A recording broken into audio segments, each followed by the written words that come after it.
Hey, good morning, everybody, and thank you very much for the opportunity. I get a chance to speak this afternoon as well. This morning, I'm going to focus us on some research that was done through a nationwide survey and supported by the branches. And I just want to take you through the information and give you a sense of a few things. First off, I'll talk about the project goals. Really what we wanted to do was to establish a profile of the officiating community, get an understanding of why officials get started, take a look at dropout rates and the reasons for dropping out, and then try to understand the quality of experiences that officials are having. It was a really interesting process to go through, and what I've done is I've given you an indication here of the research process. We took a look at what USA Hockey had done in 2004 in terms of surveying their officiating community, their membership, and we looked at the questions they were asking. We asked very similar questions, but in our process, we designed our own questionnaire with the support of our branch RICs.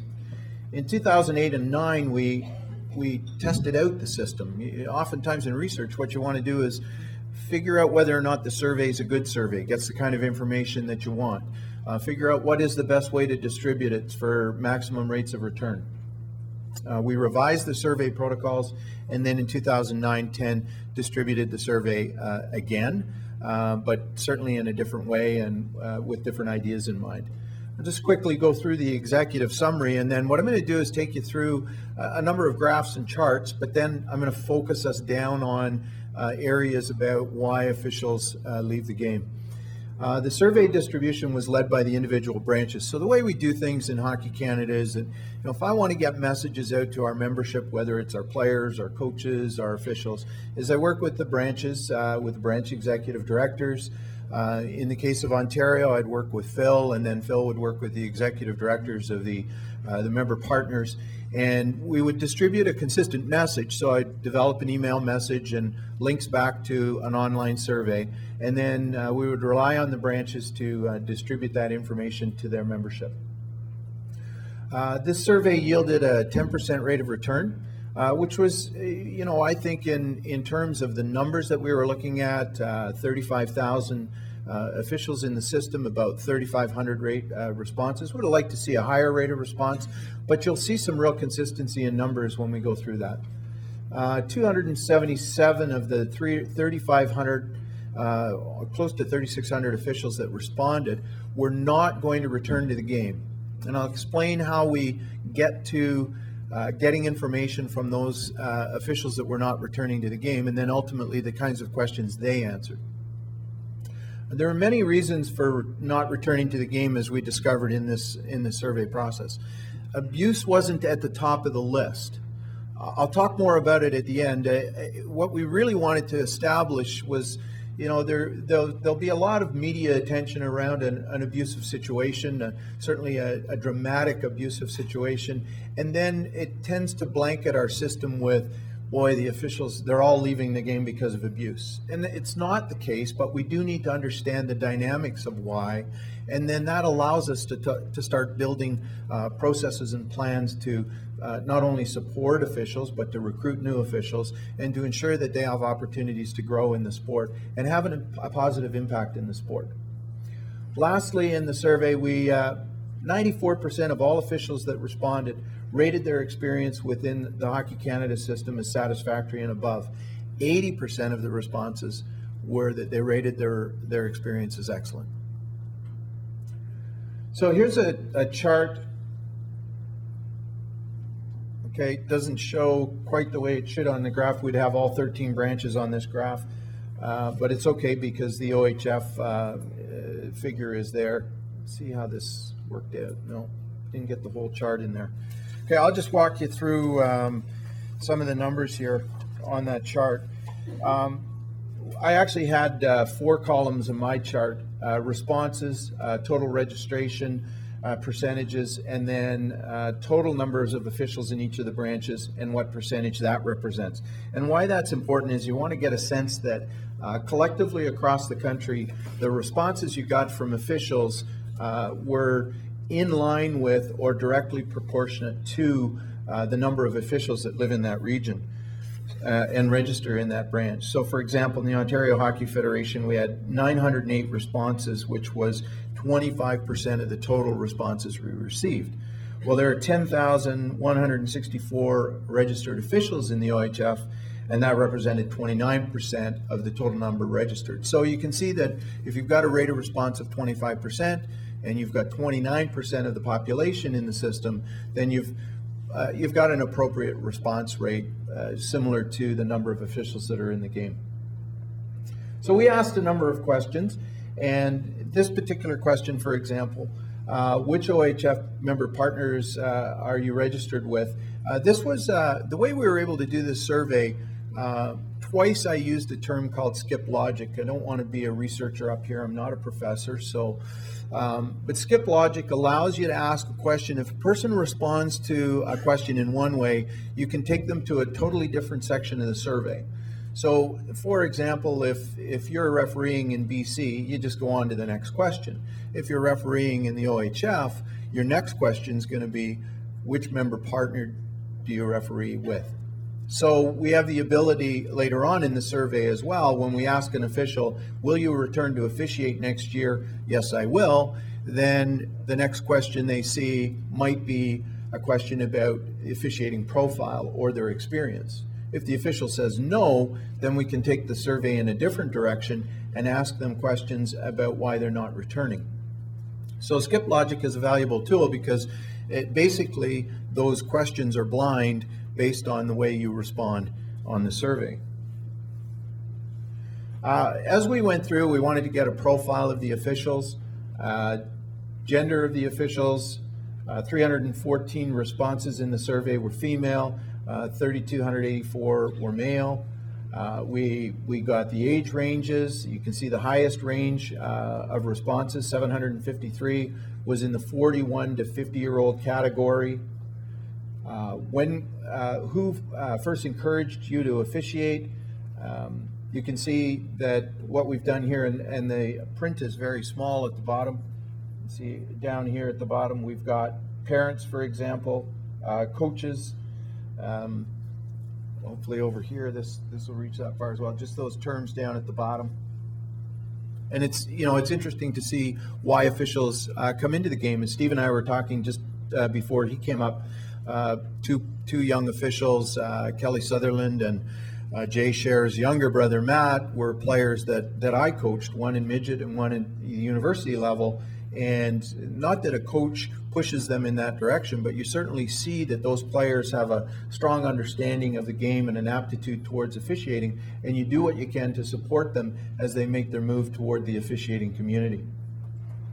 What's the highest level of certification you've achieved? Again, we even had the ability to ask officials, are you level 1, are you level 2, 3, 4, 5, 6? Now, as you see those numbers fall off, 312 at the 4 level, 91 at the 5 level, 32 at the 6 level, you also have to appreciate in our system, there are much smaller numbers of officials at that level. So again, proportionately, not a number to be concerned with. How many years have you been an active official? So down at the bottom, we've got 1 to 2 years, 3 to 5 years, 6 to 10 years, 11 to 15, 16 to 20, 21 years or more. A real nice cross-section of responses in terms of fairly high rates in the 1 to 10 year range. Those first 3 charts show about 65% of the responses, but pretty good response rate from officials who've been involved in the game for a long time. Here's an interesting chart, a pie chart. That's the question was, were you mentored during the past season, or in this case, were you mentored in the first or second year of your officiating? This one, just go back. 250 responses here, not sure. So I think that officials need to understand what supervision and mentorship is all about, and they need to understand when it's occurring.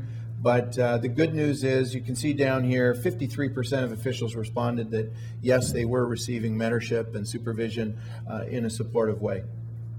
Do you currently, or have you ever played hockey?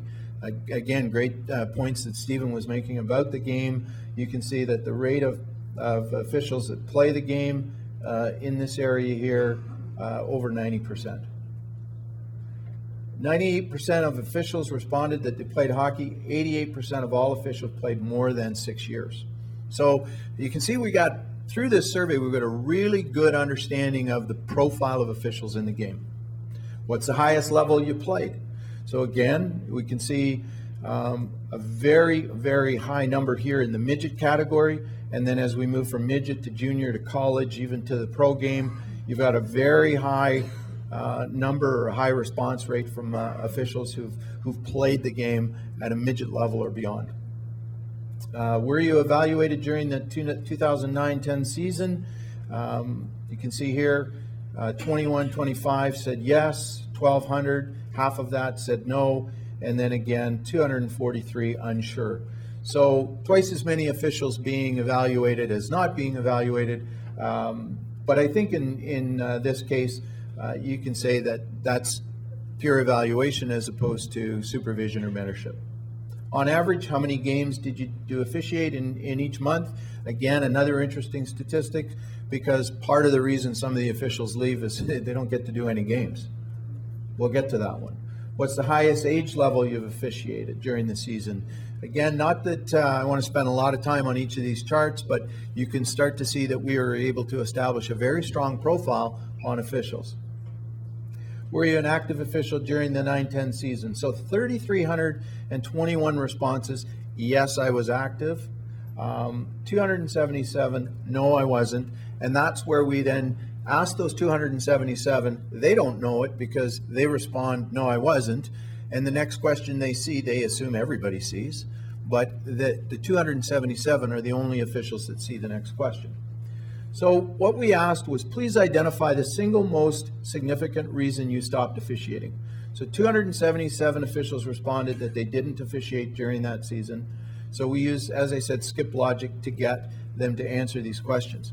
Now what we did was we gave them a number of choices. I can't remember if it was 16 total choices or 23 total choices. We also had another category, but then we even look at when you say other, because you didn't see the reason you decided to leave in the list provided, then you put in your comment. And then we looked at all those additional comments and we put them into one of these 5 categories if we could.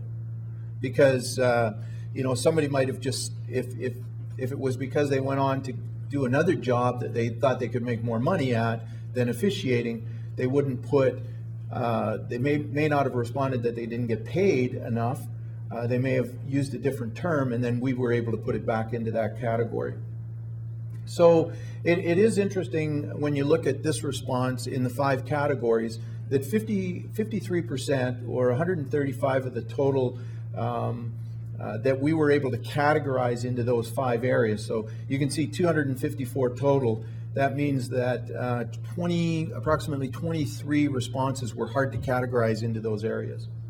Other commitments and health. So oftentimes you've got young players that go off to, or young officials that go off to university, college, move to a new community, or they have other commitments.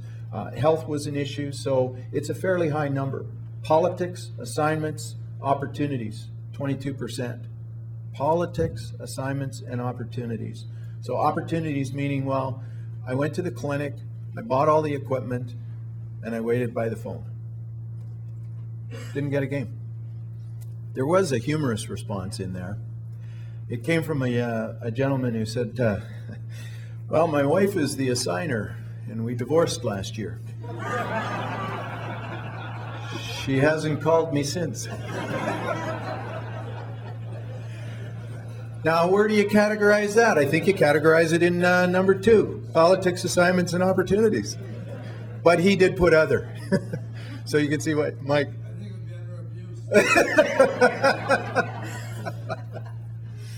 Registration, seminars, commitments. So what that one means is that if it was difficult in some communities where the seminar is only offered at one time and an official has an inability to get there, they may not qualify to officiate that year. But then there was a question that asked if they were coming back to officiate the following year. And in that 277, you've got some of those numbers coming back into the system the following season. cost, pay, equipment. Again, it is interesting to look at it relative to the number of games you get to do and the cost involved in being a young official, the cost of going to the clinic, the cost of the equipment, the cost of transportation. Oftentimes youngsters choosing officiating as a part-time job, as an opportunity to earn some extra income.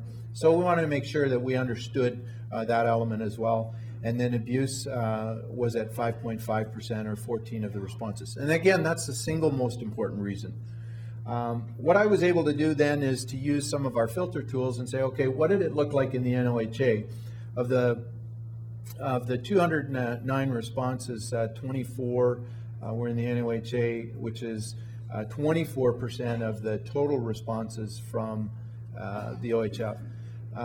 Please identify the single most important reason. You can see that the numbers, again, are fairly consistent with the last chart that I just showed. Obviously, the responses are fewer, but percentage-wise, there's a similar profile. And this is what it looks like in a pie chart, so you get a different perspective on it. Again, other commitments in health, 53%, a fairly large chunk of the officials. Politics, assignments, and opportunities. So between those two, it's almost 80% of why officials didn't return.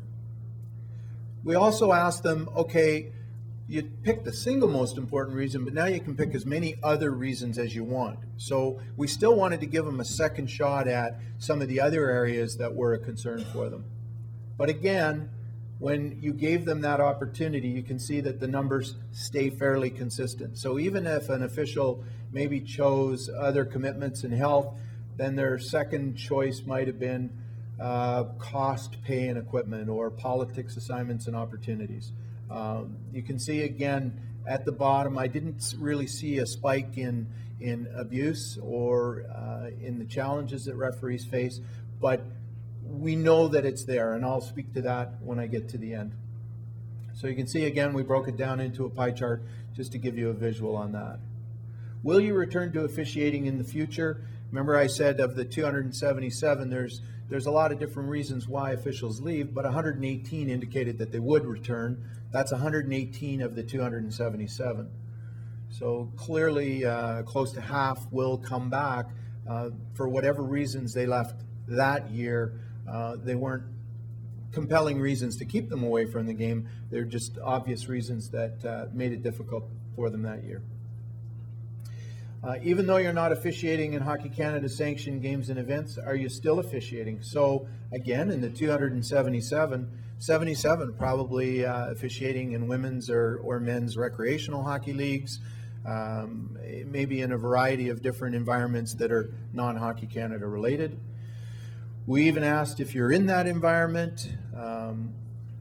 We said, what would it take for you to come back? And, again, the biggest number was others, please specify, but just in terms of the chart, I know those are hard to read, but it's, reduced fees for officials, more access to clinics, a broader schedule range, better support system. So even officials gave us good information back on what are the kinds of things they'd like to see in terms of returning. Please rate your overall experience with Hockey Canada. As I said at the outset, well over 3,000 officials, or well over 2,000 officials, I think it's about 2,900, rated their experience as excellent and above average. So survey summary, officials registered in 2009-10, 35,000 officials. Our rate of return was 10%. So 277 of the 3,598 responded that they would not return for that season. But as I indicated earlier, almost half of them indicated that they would consider returning the following year. 94% of officials rated their experience with Hockey Canada as a positive experience, satisfactory and above. 80% of those rated their experience as excellent and above. My closing comments, while we saw those numbers on abuse being the smaller numbers, abuse of officials must not be tolerated, never tolerated, regardless of the numbers. I don't want people to go away from this saying, oh, it's not as bad as we think. It is bad. That number should be 0. It should never be happening in a rink.